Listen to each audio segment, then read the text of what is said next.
Hello guys, ayan. So magandang hapon. Welcome back sa ating YouTube channel. At ngayon po ay may mga kaibigan ho tayo nagbigay ng pakpako. At lilinisan ko siya. Actually panahon na naman ho kasi ng pakpako rito sa Winnipeg. No? Remember one time po ay nanguha rin po kami pero ngayon hindi ko alam kung makakapunta. Pero sabi nga pakpako season na ngayon. So yung mga ibaw natin mga kababayan talagang nangunguha na po sila ng pakpako. So ayan guys, ipapakita ko po sa inyo yung mga pakpako na binigay sa amin. Ayan.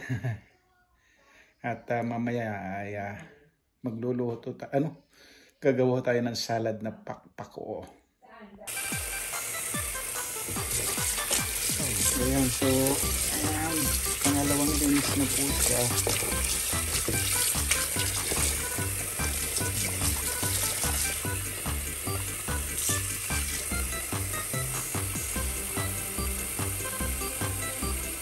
Kailangan malinis guys kasi yung dahon na natuyo. Actually dahon din naman niya yan kasi parang bulak-bulak na siya. Kaya yun ang tanggalin natin guys. At pagkatapos bababaan ko siya ng baking soda at saka asin. Yung mga 30 minutes. Okay guys, pwede muna natin.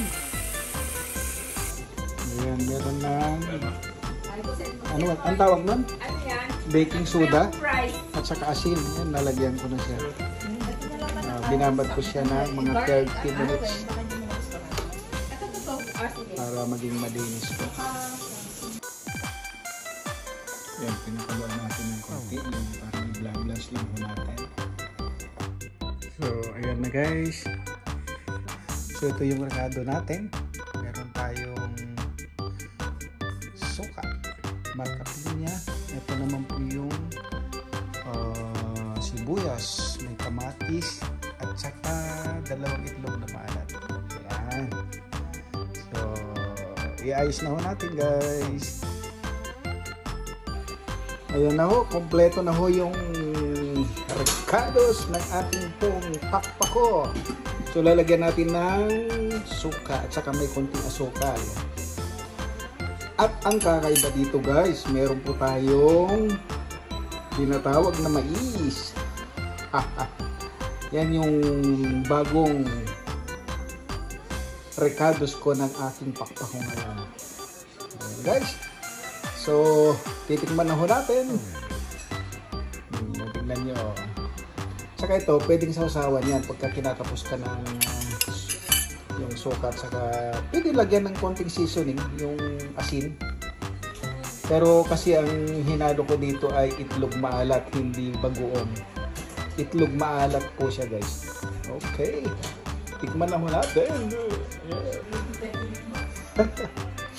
So ayun guys, ito na po yung ating pong pakpako at ilinagay na ho natin yung mga rekado ho natin. Yung sibuyas, kamatis, itlog na maalat, at yung pakpako. At ang kakaiba dito ay meron ho tayong tinatawag na con mais. Ayan. So lalagyan na ho natin ng, ito na po yung suka at saka konting asukal guys. Ayan. At pagka gusto mo pang sausaw dyan habang kumakain, ayan, isasawsaw mo na lang siya dyan.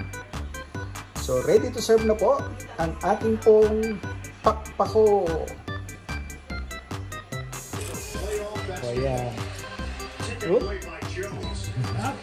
Sarap. Okay lang ba? Anong masasabi mo sa pakpako dyan sa... Sarap. Parang wala namang lasa. Ikaw man. Anong masasabi mo sa pakpako? Sarap. Sarap? Oh, yan. Oh. Parang salad talaga. Parang salad na kamote, ano? Sarap. Mas gusto ko pa nga makisa sa kamote. Mapait-pait yung kamote. Sa kamote? Ito walang pait pa eh.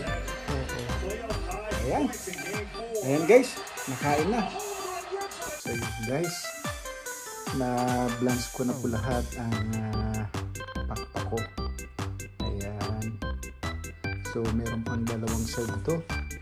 Yung kanina ay yung kinakain na namin. Ito Ito naman ay ilalagay ko na sa freezer pagka po malamig na, ilalagay ko sa plastic para pagka gusto kong mag-ulam ayan, kukuha na lang ako at titimplahin ko na ulit ang salad. Okay guys, baka sa susunod na araw ay pupunta na rin kami doon at kukuha po kami ng pakpako dahil ngayon po ay pakpako season na. Okay, sarap-sarap yan.